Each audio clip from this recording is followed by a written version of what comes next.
So right now I already replaced your fill valve. That's the Okay. new one, that's the old one there. Yeah. Okay, I put the cloth there to test for leak. Yeah.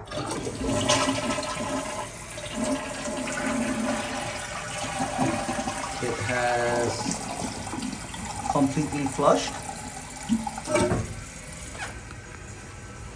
and no leaks. Right? Okay. Okay.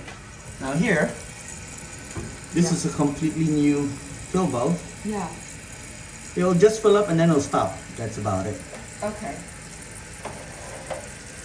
Bubbles and all that, this is new, so it won't give Yeah, you it's not that. going to do that. Yeah. Like that bubbling thing, it would just happen like randomly. Well, not randomly. It was about every minute it would do it. Oh, you're recording. Yeah, have to. Yeah.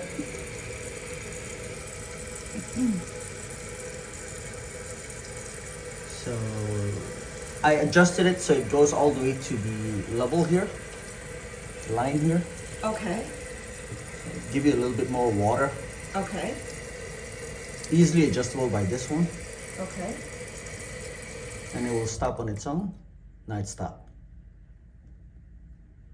And no bubbles. Okay? Okay.